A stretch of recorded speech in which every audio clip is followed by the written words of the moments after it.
그날의 기억은 아직도 생생해요. 엄마 손을 꼭 잡고 시장을 돌아다니던 저는 그저 신이 나 있었죠.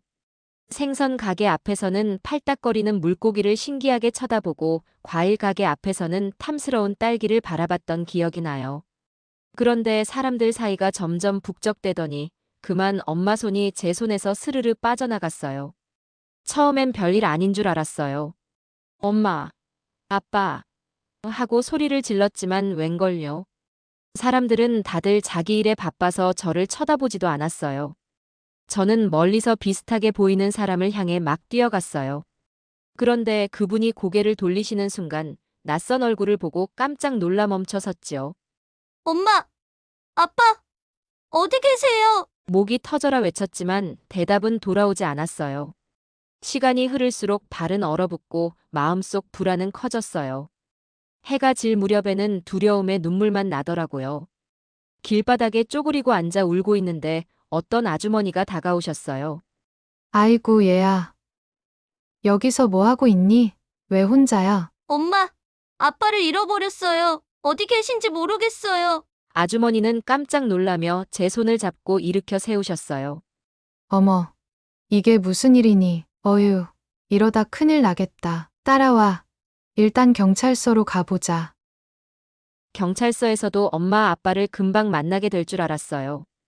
거기 계신 경찰 아저씨가 다정하게 말을 걸어주셨거든요. 이름이 뭐야, 꼬마야? 수빈이에요. 그래, 수빈아. 엄마, 아빠 이름은 뭐라고 하셨지? 엄마는 민경이, 아빠는 준호요. 아저씨는 고개를 끄덕이더니 다른 경찰관들과 상의를 하며 이리저리 전화를 걸었어요. 저는 곧 부모님을 만날 수 있을 거라고 믿었죠. 그날 밤 경찰서의 딱딱한 의자에 앉아 창문 밖을 바라보며 부모님이 오시기를 기다렸어요.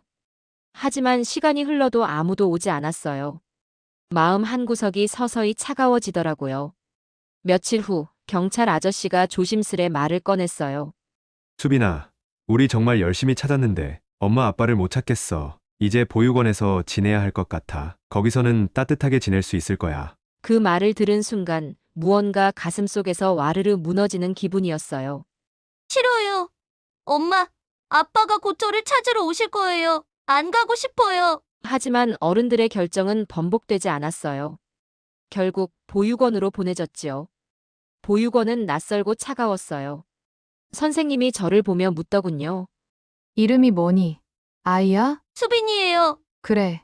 수빈아, 여기가 내가 앞으로 지낼 곳이란다. 그 말을 듣는 순간 마음이 얼어붙는 것 같았어요. 저는 밤마다 창가에 앉아 대문을 바라보며 부모님이 오실 거라고 믿었어요. 엄마, 아빠, 제발 저를 데리러 와주세요. 하지만 그 기대는 날마다 조금씩 무너졌죠. 수빈아, 아직도 엄마 아빠 기다리는 거야? 응, 꼭 오실 거야. 나를 이렇게 두고 가셨을 리 없어. 난 이제 기다리지 않아. 아무도 안 와. 그게 현실이야. 은주의 차가운 말이 가슴에 비수처럼 꽂혔어요.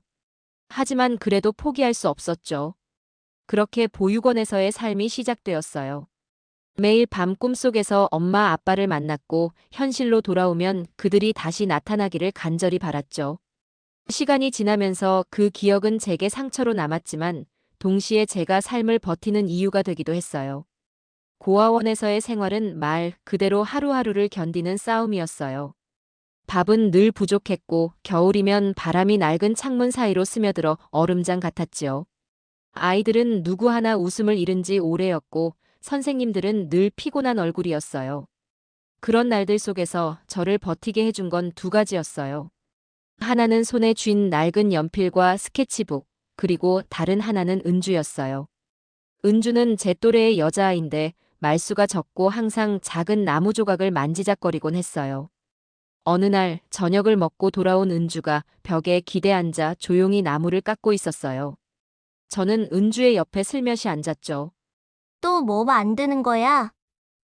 그냥 꽃 모양으로 깎아보고 있어. 꽃 왜 꽃이야? 은주는 한참 나무 조각을 만지작거리다 고개를 들어 제게 말했어요. 엄마가 꽃을 좋아했거든. 우리 집 마당에 꽃이 엄청 많았어. 지금은 기억도 잘 안 나. 그래도 가끔씩 생각나. 그 말을 들은 순간 마음이 찡해졌어요. 은주는 엄마에 대한 이야기를 잘하지 않았거든요. 저는 조심스럽게 물었어요. 은주야, 내 엄마는 어떤 분이었어? 엄마. 그냥 웃음소리가 예뻤어. 목소리도 따뜻하고. 근데 얼굴은 희미해. 꿈에서조차 잘 안 보여. 은주의 목소리는 담담했지만 그 안에 서린 쓸쓸함이 느껴졌어요. 그 순간 저도 엄마와 아빠 얼굴이 점점 흐릿해지는 게 무섭다는 생각이 들었어요.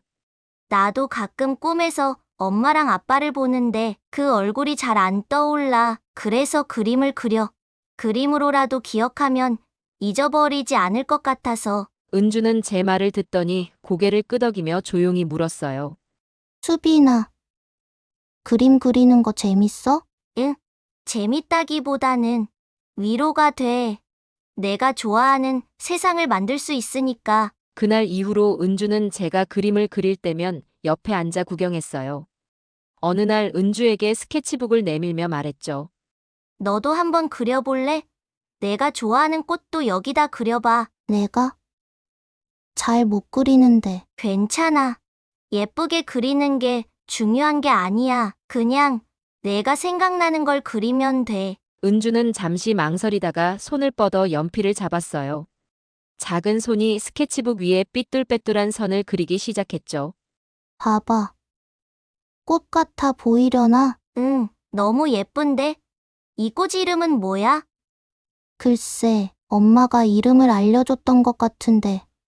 기억이 안 나. 그럼 우리가 이름 붙이자. 이건 은주 꽃이야. 너랑 어울리는 꽃이니까. 은주는 그 말을 듣고 처음으로 환하게 웃었어요. 그 후로도 우리는 자주 함께 그림을 그리곤 했어요. 은주는 꽃을 그리고 저는 하늘과 구름을 그렸죠. 우리의 그림 속에서는 우리가 잃어버린 것들을 되찾는 것 같았어요. 수빈아, 내가 없었으면 나 정말 많이 힘들었을 거야. 너 있어서 다행이야. 나도 내가 있어서 좋아. 우리 같이 있으면 괜찮아질 것 같아. 그날 밤 저는 천장을 올려다보며 속으로 다짐했어요. 그림을 그릴 때만큼은 제가 이 세상의 모든 외로움을 잊을 수 있다는 걸요. 그리고 어쩌면 언젠가 그림 속에서라도 엄마와 아빠를 다시 만날 수 있을 거라고요. 미래를 향한 제 열망은 어릴 적부터 꿈꿔왔던 희망의 불씨였어요. 고아원을 떠난 후 제 두 손의 의지에 살아가야 했기에 늘 바쁘고 지쳤지만 미대에 입학한 순간만큼은 세상이 제게 작은 선물을 준 것 같았죠. 강의가 끝나면 바로 아르바이트로 달려갔어요. 카페, 편의점, 심지어 주말엔 시장에서 짐도 나르며 학비를 마련했죠. 삶이 고단했지만 그림을 그릴 수 있다는 사실이 제겐 가장 큰 위로였어요. 수빈아, 힘들다고 울지 마. 그림 그릴 때 그 기쁨을 떠올려 봐. 그게 너한테 주어진 선물이잖아. 스스로에게 늘 그렇게 말을 걸며 버텼어요. 어느 날 저녁 제가 일하던 카페에 그가 들어왔어요. 키가 훤칠하고 손에는 두툼한 책이 들려 있었죠. 한쪽 구석에 앉아 조용히 책을 읽던 그 사람을 처음 본 순간 왠지 모르게 마음이 끌렸어요. 며칠 후 그가 계산대 앞에서 저를 보며 미소를 지었어요. 여기 아르바이트 오래 하셨나 봐요. 자주 뵈는 것 같아서요. 네. 학비 때문에 여기저기 뛰고 있어요. 제가 실수한 건 아니죠? 아니요. 그런 건 아니고요. 그냥 요즘 많이 피곤해 보이셔서요. 괜찮으신가 싶어서요. 그 말에 순간 가슴이 뭉클했어요. 세상 누구도 제가 지친다는 걸 물어봐 준 적이 없었거든요. 그날 이후 그는 카페에 자주 들렀어요.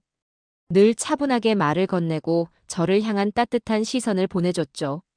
학생이시죠? 미대 다닌다고 들었어요. 네. 그림을 그리고 있어요. 하지만 학비가 만만치 않아서 일을 많이 해야 돼요. 정말 대단하세요. 그림은 어떤 걸 그리세요? 제가 살아온 이야기들을 담고 있어요. 아픈 기억도 있고, 희망도 있고요. 그는 제 말을 진지하게 듣더니 말했어요. 수빈 씨, 그림 속에는 사람이 보지 못하는 세상이 담겨 있다고 하잖아요. 수빈 씨, 그림도 그런가 봐요. 시간이 지날수록 우리는 자연스럽게 가까워졌어요. 아르바이트가 끝난 늦은 밤, 카페 문을 닫고 나오는 저에게 그는 작은 간식을 건네며 말했죠. 이거 드세요. 너무 늦게까지 일하시니까 몸 상할까 봐요. 그 작은 정성에 마음이 따뜻해졌어요. 어느 날 그는 뜻밖의 제안을 했어요. 수빈 씨, 저희 집에 한번 놀러 오실래요? 제가 좋아하는 그림들 보여드리고 싶어서요. 처음엔 망설였지만 그의 진심 어린 제안에 고개를 끄덕였어요. 그의 집은 소박했지만 벽마다 걸린 그림들에서 그의 성격이 느껴졌어요. 한쪽에는 그가 직접 만든 조각품들이 놓여 있었죠. 사실 저도 예술을 좋아해요. 보는 걸 더 좋아하지만 가끔 조각도 해봐요. 이건 어릴 때 만들었던 건데 지금도 잘 못 버리겠더라고요. 그의 소박한 웃음은 제 마음을 따스하게 만들었어요. 그날 이후 우리는 더욱 가까워졌고 그는 제 삶의 든든한 버팀목이 되었어요. 아르바이트가 힘들어 지칠 때면 그는 언제나 제 편이 되어 주었죠. 수빈 씨, 힘들면 제게 말하세요. 혼자만 짊어지지 않아도 돼요. 그의 말 한마디가 그날의 무거운 짐을 덜어주는 것 같았어요. 그와 함께하는 시간은 제가 처음으로 누군가에게 사랑받고 있다는 것을 느끼게 해줬어요. 그의 따뜻한 마음은 제 오랜 상처들을 조금씩 치유해줬고 저는 그를 통해 세상이 조금은 덜 차갑다는 것을 배웠어요. 결혼은 저에게 새로운 시작이었어요. 사랑하는 사람과 가정을 꾸릴 수 있다는 기쁨에 가슴이 벅찼죠. 하지만 시댁의 첫인상은 차갑기만 했어요. 결혼 전 상견례 자리에서부터 시어머니는 제 존재를 곱게 보지 않았습니다. 수빈 씨, 부모님이 안 계시다고요? 그럼 아무도 같이 안 오시는 건가요?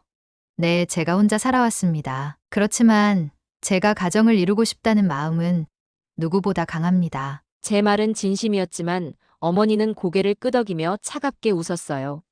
하긴 그렇게 혼자 살아왔다면 아쉬운 게 많겠네요. 우리 집은 그런 게 좀 다릅니다. 그 순간 숨이 막힐 것 같았지만 남편의 손을 꼭 잡으며 마음을 다잡았어요. 남편은 제 옆에서 한마디를 보탰죠. 어머니, 저는 수빈이가 얼마나 강한 사람인지 잘 압니다.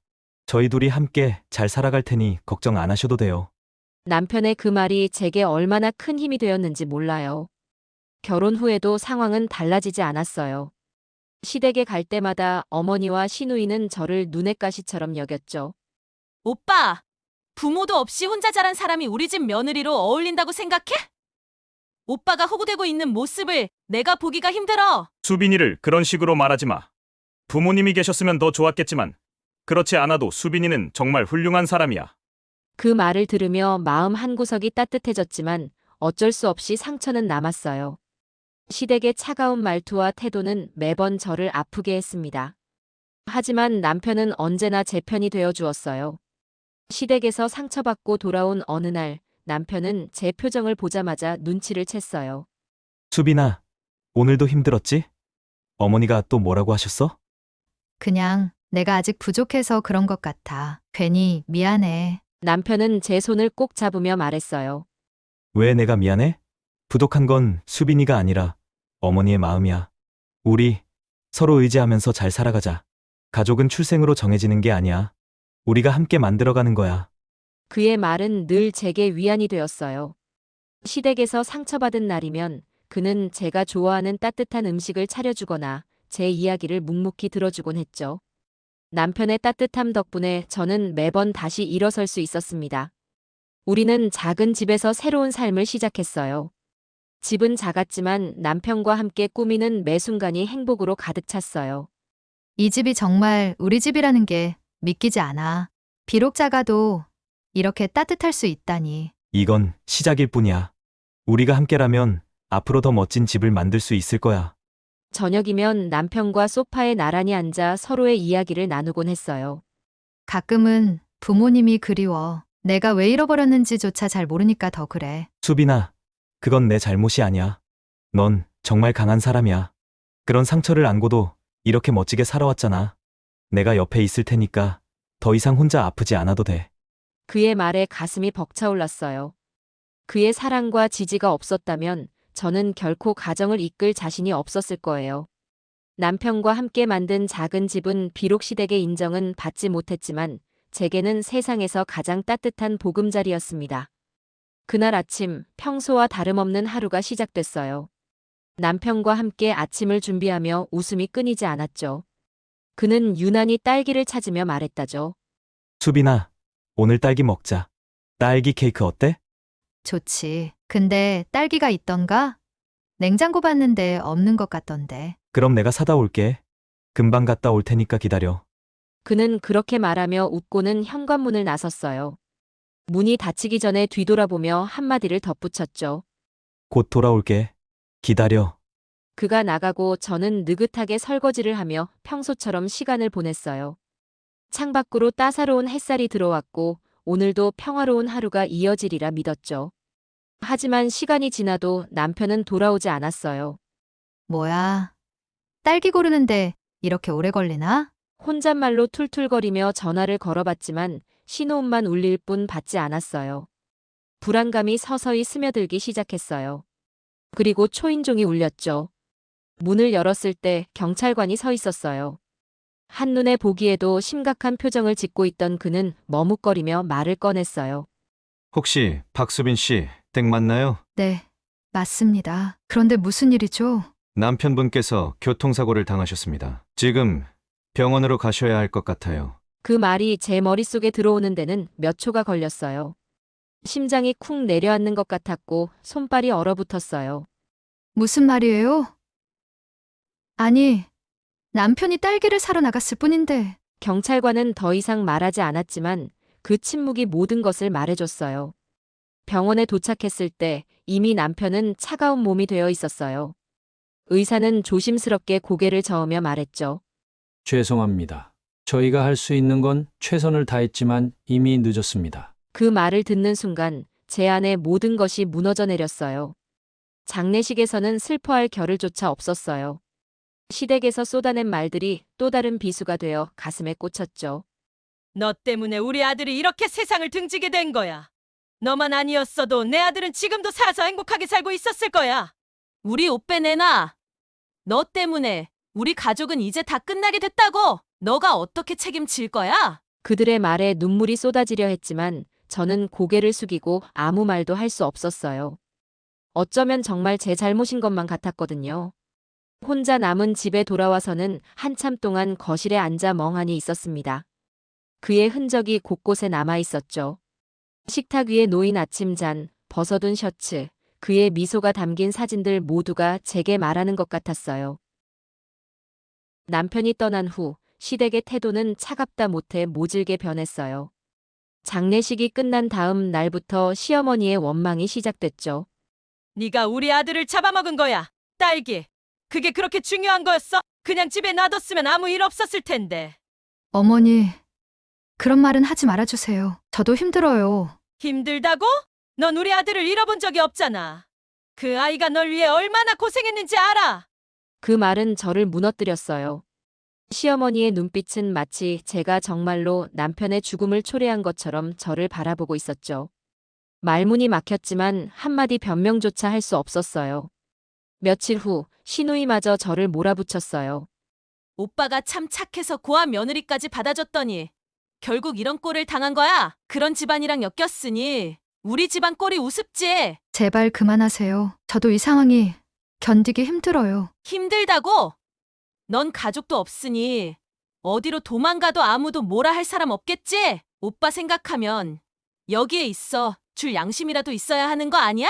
그 말이 제 마음을 칼처럼 찔렀어요. 더 이상 견딜 수가 없었죠.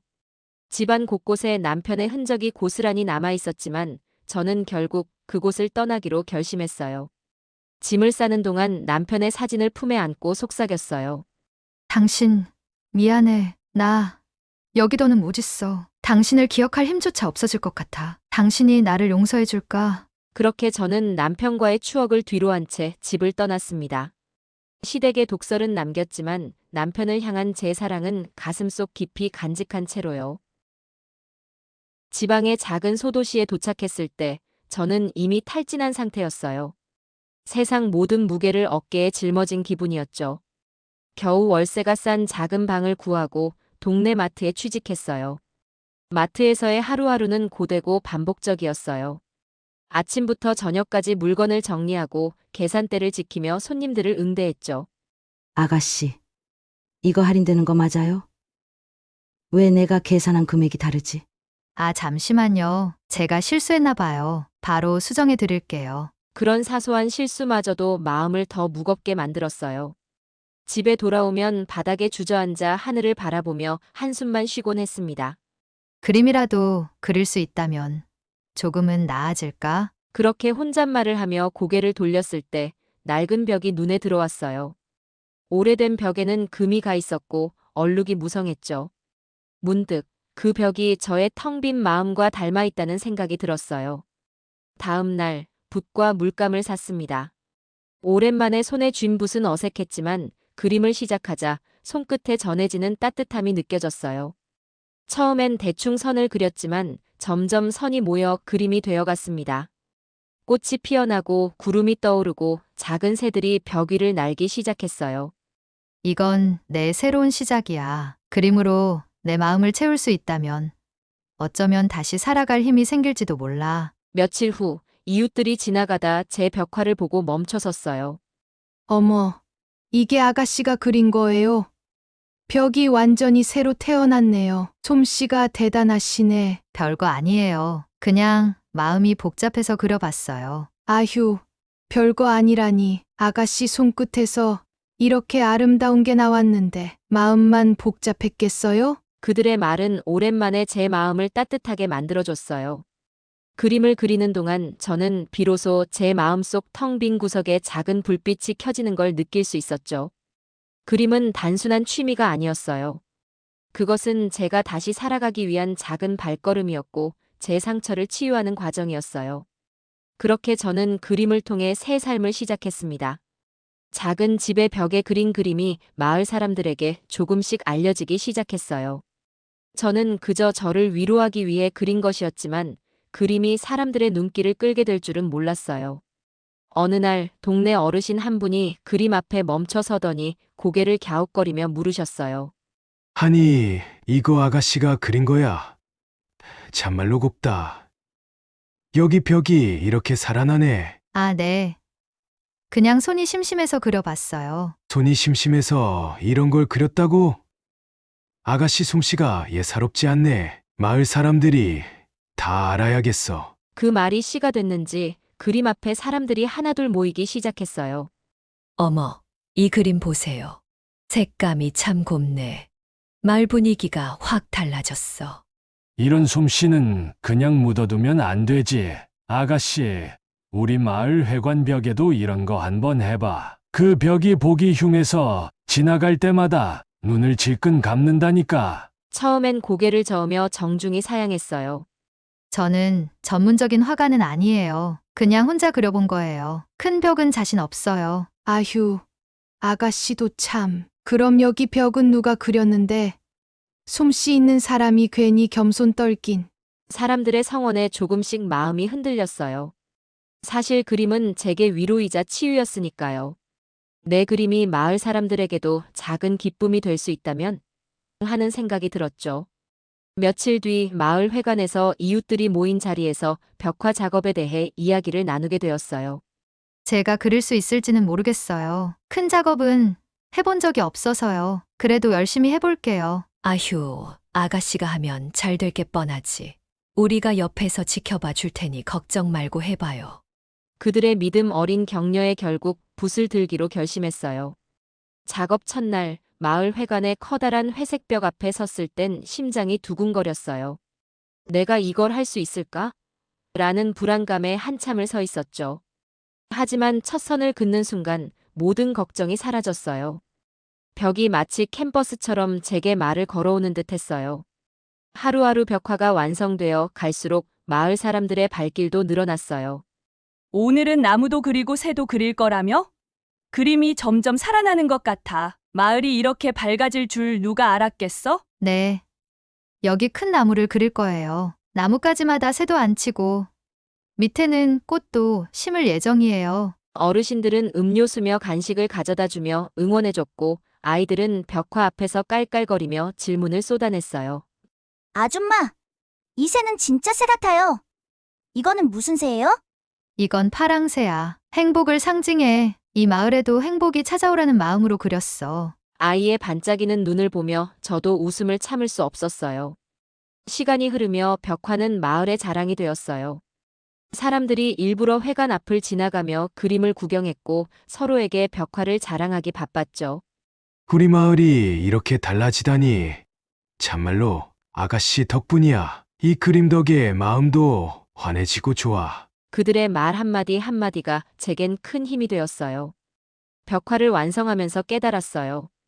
제가 다시 살아갈 용기를 얻은 것처럼 제 그림이 마을 사람들에게 작은 희망이 되었다는 사실을요. 그림은 제게도 마을 사람들에게도 새로운 시작을 의미했어요. 2년 동안 벽화 작업에 몰두하며 하루하루를 채워나갔어요. 처음엔 그저 제 마음을 담아낸 그림들이었지만 어느 순간 그것들이 마을의 색깔을 바꿔놓고 있음을 깨달았어요. 벽화 작업은 쉽지 않았습니다. 팔이 저리고 손목이 아플 때도 있었고 더운 여름날 땀이 줄줄 흐르며 붓을 쥐는 일이 고역처럼 느껴질 때도 있었죠. 하지만 붓을 들면 이상하게 마음이 편안해졌어요. 붓 끝에서 새로운 세상이 만들어지는 그 과정이 제게는 가장 큰 위안이었으니까요.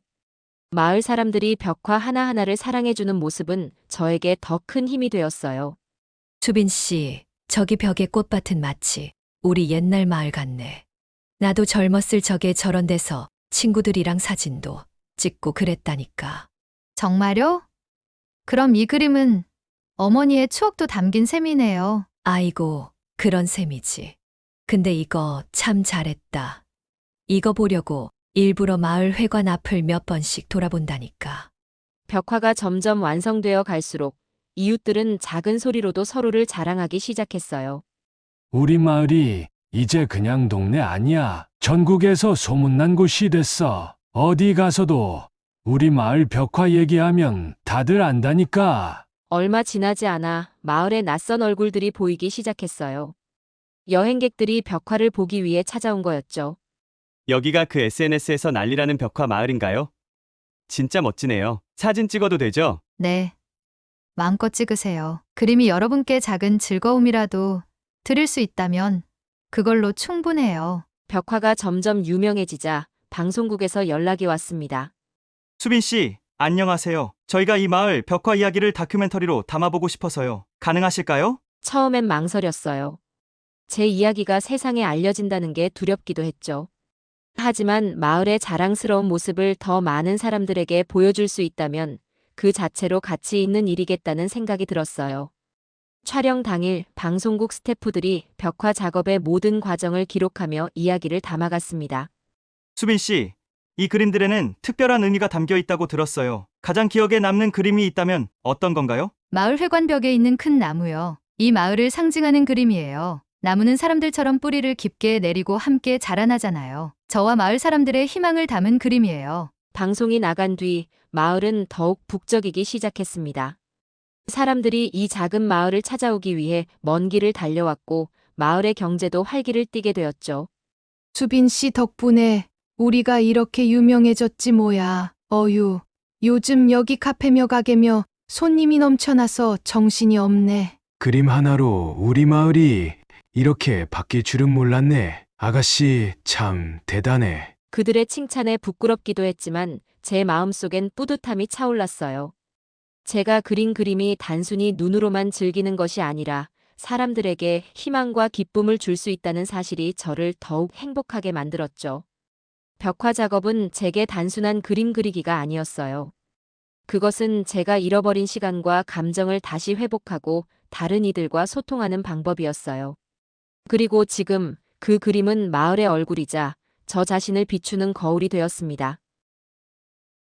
그날도 마을 벽화 작업을 마무리하며 붓을 정리하던 늦은 오후였어요.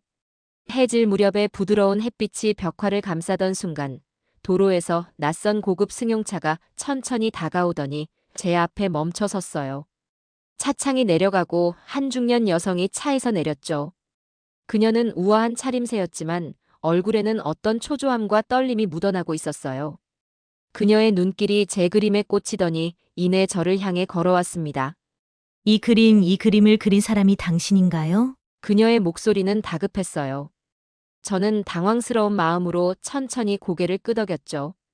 네, 제가 그렸습니다. 무슨 일이신가요? 그녀는 잠시 말을 잇지 못하다가 떨리는 목소리로 다시 물었어요. 이 장면 도대체 어디서 보신 거죠?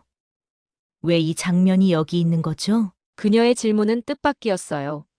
이 그림은 제가 어릴 적 희미하게 기억하던 장면을 그린 것이었거든요. 대답 대신 저는 그녀를 바라보며 입술을 떼지 못했어요. 그녀는 이름이 미경이라고 했어요. 그리고 제 벽화 속의 장면을 가리키며 간절한 목소리로 물었죠. 이건 내가 오래전에 잃어버린 딸과의 기억이에요. 당신은 이 장면을 어디서 본 거죠? 왜 그리 생각을 한 거예요? 그 말에 제 가슴이 쿵 내려앉았어요. 벽화에 그린 장면은 어린 시절 제가 기억하는 마지막 장면이었거든요. 조심스럽게 입을 열었죠. 이 그림은 제가 기억 속에서 떠올린 장면이에요. 어릴 적 마지막으로 봤던 풍경 같은 거죠. 하얀 이불을 덮고 잠들었는데 그 이불에 그림이 그려져 있었어요. 그녀의 눈이 커지더니 손을 떨며 물었어요. 혹시 그 이불에 나무 그림이 있었나요?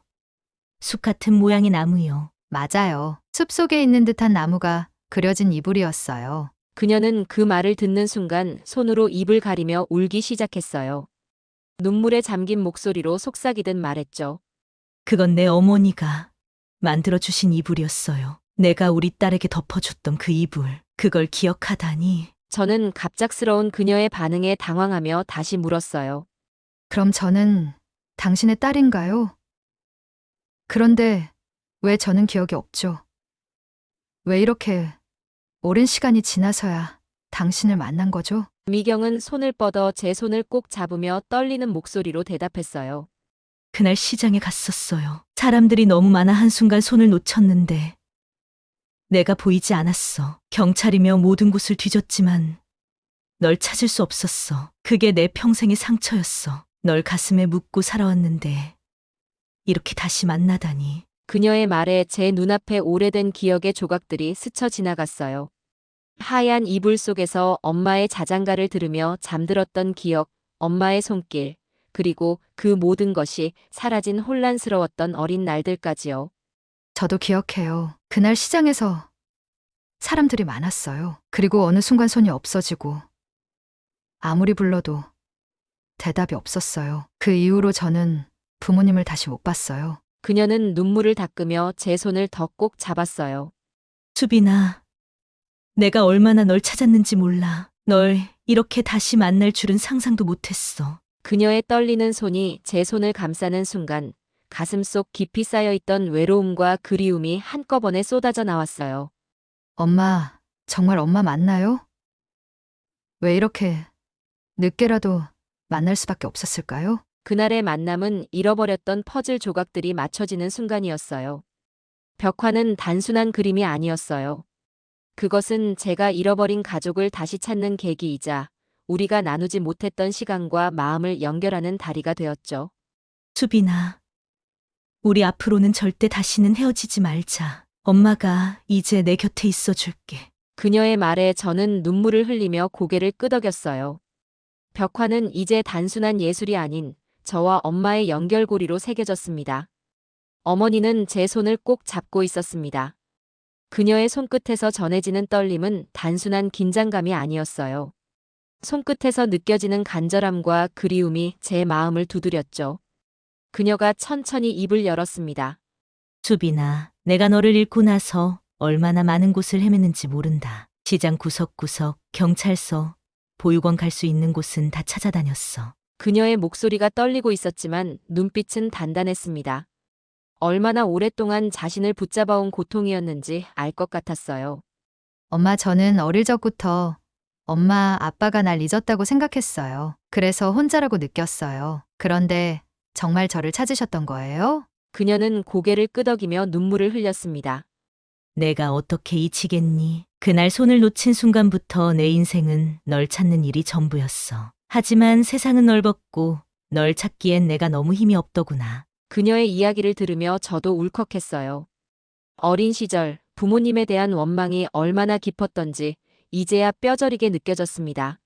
그런데 이 벽화를 본 순간 알았어. 이건 우리만이 알고 있는 이야기야. 이건 분명 내가 기억하고 있는 거겠지. 널 이렇게 다시 만나게 될 줄은 꿈에도 몰랐다. 그녀의 눈물이 제 손등을 타고 흘렀습니다. 저는 그 눈물을 보며 속으로 외쳤어요. 엄마, 어머니는 가방에서 낡은 사진 한 장을 꺼내 들었습니다.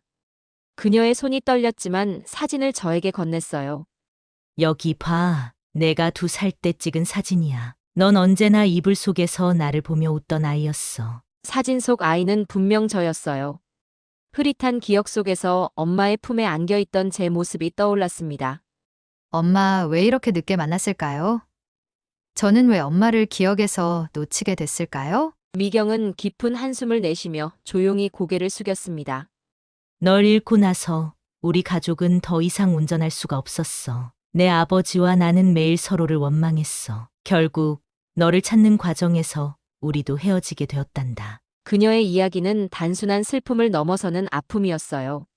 하지만 내가 널 포기한 적은 한 번도 없었어. 보육원 명단을 찾고 방송국에 의뢰하고 그러나 시간이 지나면서 사람들은 내게 그만 잊어라고 했어. 하지만 내가 어떻게 잊을 수 있겠니? 넌 내 딸인데. 그녀의 목소리는 흔들렸지만 그 안에 담긴 진심은 분명했습니다. 엄마, 저는 몰랐어요. 엄마가 그렇게 힘들었을 줄은 저는 혼자만 고통스러운 줄 알았어요. 미경은 고개를 저으며 제 손을 꼭 잡았습니다. 이 벽화를 보는 순간 알았어. 이건 너만이 기억할 수 있는 이야기야. 이 그림을 통해 내가 널 찾아낸 거야. 얼마나 고마운지 모른다. 저는 더 이상 말을 잇지 못하고 그녀를 안았습니다. 눈물이 끊임없이 흐르며 오랜 세월 동안 나누지 못했던 마음들이 하나로 이어지는 기분이었어요. 그날 밤 우리는 마주 앉아 서로의 상처를 꺼내 놓았습니다. 엄마의 고백은 제 어린 시절의 공백을 메워주었고 벽화를 통해 연결된 우리의 이야기는 이제 새로운 시작을 알리고 있었습니다. 엄마의 품에 안기는 순간 마음속 깊이 자리 잡고 있던 외로움이 녹아내리는 것 같았어요. 마치 차갑던 세상이 따뜻하게 변하는 느낌이었죠. 엄마의 손은 따뜻했고 그 온기는 제가 잊고 지내던 사랑의 감각을 깨워줬습니다. 수빈아, 이제 내가 내 옆에 있을게. 다시는 너 혼자 두지 않을 거야. 엄마의 목소리에는 다짐과 같은 확신이 담겨 있었어요. 저는 흐르는 눈물을 닦으며 조용히 대답했어요. 엄마, 이렇게 만나게 돼서 정말 다행이에요. 이제라도 엄마랑 함께 할 수 있어서 행복해요. 며칠 후 엄마는 서울에서의 삶을 정리하고 저와 함께 살기로 결심했어요. 내가 있는 곳이 이제 내 집이다. 그동안은 내가 내 삶만 챙기느라 분주했지만 이제는 우리가 함께 꾸밀 차례야. 엄마, 여기 오는 게 정말 괜찮아요? 이곳은 작은 마을이라 서울처럼 편하지는 않을 거예요. 작아도 상관없어. 내가 있는 곳이라면 어디든 내가 편하게 느껴질 거야. 그렇게 우리는 작은 집을 함께 꾸미기 시작했습니다. 낡은 가구를 정리하고 벽에는 제가 그린 그림들을 걸었어요. 엄마는 자신의 물건 중에서 오래된 앨범과 사진들을 꺼내어 거실 한쪽에 놓았습니다. 이 사진들 내가 어릴 적에 찍은 것들이야. 이제 우리가 함께 꾸밀 추억들 옆에 놓으면 딱 맞겠지. 엄마의 말에 저는 미소를 지으며 고개를 끄덕였어요. 이 작은 집은 이제 우리만의 공간이자 새로운 가족의 시작을 알리는 장소가 되었어요. 엄마의 지원 덕분에 저는 마트 일을 그만두고 온전히 그림에 집중할 수 있게 되었어요. 그 안정감은 제게 새로운 에너지를 불어넣어 주었죠. 어느 날 작업실에서 그림을 그리고 있던 제게 엄마가 조심스레 다가왔습니다. 수빈아, 나도 그림을 그려보고 싶은데 괜찮을까? 엄마도요? 물론이죠. 여기 캔버스가 있으니까 같이 그려요. 어떤 그림 그리고 싶으세요? 엄마는 잠시 생각하더니 붓을 집어들고는 첫 선을 긋기 시작했습니다. 나무와 새를 그리고 싶어. 내가 자주 그리던 파랑새도 한 마리 넣고 싶네. 우리는 나란히 앉아 그림을 그리기 시작했어요.